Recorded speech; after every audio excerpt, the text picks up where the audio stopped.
Hey guys, welcome to this new video. In this video, we're going to be doing a speed test comparison between the iPhone 11 Pro Max and the brand new Samsung Galaxy S20 Plus. Now, before we get into the testing, let's talk about some of the specs. Well, the ones that matter anyways. Apple's chips on their mobile devices have been amazing for a couple of years now. That's the iPhones and the iPads. In fact, they are ahead of their time if you ask me. The A13 Bionic chip is so good that it went neck and neck with the A12X in the previous generation iPad. I have a video on that. You can check it out by clicking here. And of course, in terms of graphics, this packs the 4-core Apple GPU and 4 gigs of RAM. Now on the Samsung or Android part of things, we have the latest and greatest from Qualcomm in terms of mobile chips, which is the Snapdragon 865 CPU. This also has the Adreno 650 graphics and 12 gigs of RAM, which is 3 times what we have in the iPhone 11 Pro Max, but let's see how that translates into real world usage. Now the first test we're going to be doing is a boot up test, which is not a technical test in any way. It does not suggest that one is faster than the other, but we are here already, so might as well do it.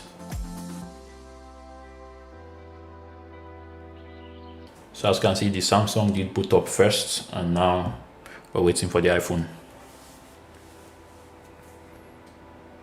Shortly after, the iPhone is here with us. These tests are going to be divided into 4 parts. We have some system apps, some benchmark apps, some everyday apps, and of course we have some games down there. First, we're going to start with benchmark tests, and I've already gone ahead to run Geekbench on both devices. As you can see here, the iPhone scored 1328, completely blowing away the Samsung 773 in the single core test. That's ridiculous. As I said earlier, the CPUs in here are ahead of their time.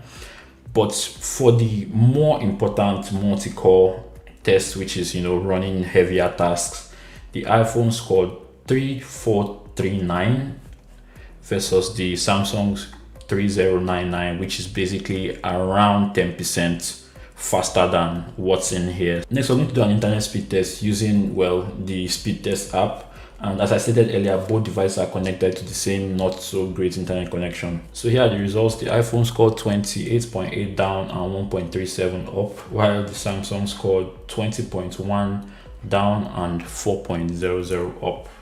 So we'll just minimize those. Now I'm going to test the system apps, which of course I expect none of these phones to have problems with. Calculator, they opened up at about the same time, and here we have calendar, basically same time, maybe the Samsung a little bit faster.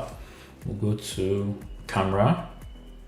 I think the iPhone was faster there, maybe. Now let's load up the exact same page on Google Chrome, gsmarena.com. The Samsung is done, and the iPhone is still processing for some reason. Now the iPhone is done. Let's minimize those. Now we're going to load up YouTube, and of course we have the exact same account signed in on both devices. Subscribe to my channel, YouTube. The Samsung loaded up faster, and the iPhone is still loading. Now we have the iPhone done, whisked. We'll just minimize those. Next, we're going to export a 4K 60 frames footage of my car I shot this morning to 1080p. So let's just load up InShots. No, I think the iPhone was faster there. The footage is around 21 seconds, but we're going to trim it to 15 seconds each and then export. So we have them trimmed to exactly 15 seconds now. Let's try to export. So we'll just start.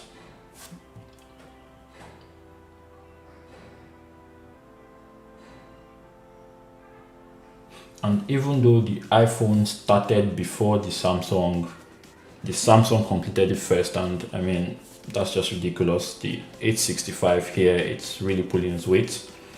So we'll just minimize those. Now we're done with the system apps, everyday apps, and some 4K rendering. Let's move to some heavy tasks now, and of course games. So we'll start with Subway Surf. Loading. The Samsung totally ripped through that, and the iPhone came in very close behind. We'll minimize those. Asphalt. iPhone kind of loaded that up quickly there. So the iPhone loaded that up quicker than the Samsung, and well, I won't say I'm surprised, but yeah. Now let's load up Call of Duty. The iPhone opening it up faster, and as you can see, it's already in the lead. iPhone already in that loading screen, the Samsung catching up, and let's see what happens here. The Samsung seems to be in the lead now, and the Samsung just edges it from the iPhone. Very, very close there, closest so far, I believe. And now we're going to load up PUBG. Okay, so the iPhone loaded it first because it was kicked out of the account, which means it was there before this one joined in, as they are both signed to the same account. So definitely that one there goes to the iPhone. So obviously we've been minimizing those apps. As you can see here, they are still in the recents, and we're going to open them up one by one to see which ones are still in the memory. Calculator, both still in memory.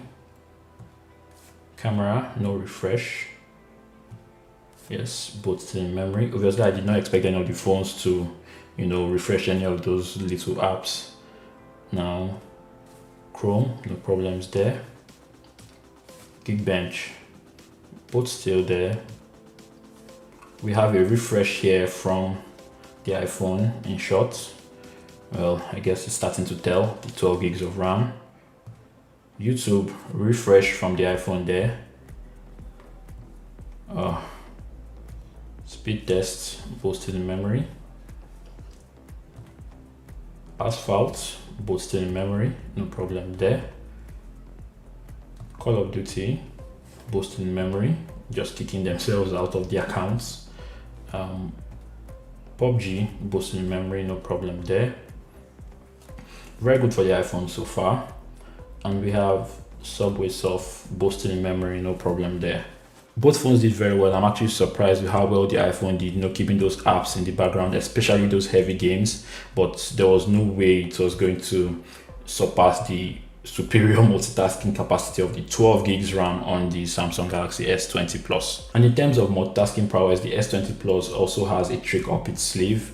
You can come into the recents here and select the app icon and choose to keep it open for quick launching. You can do this to 3 apps, and those 3 apps will always remain running no matter what you are opening. If you're the type of guy that opens 1000 apps, I don't judge, but if you're that guy, keep those 3 always running, so whenever you want them, they launch quickly. So anyways guys, that's been the video, and if you're wondering what these cases are, this is the Vault from Caseology for the S20 Plus, and this is the Tough Armor from Spigan for the iPhone 11 Pro Max. And just before we go, please guys, stay at home, wash your hands, use sanitizers. I was never this light skinned, but I wash my hands like 50 times a day now. We'll get through this. If you like this video, please give it a thumbs up. If you loved it, please subscribe, and I'll see you guys in the next one.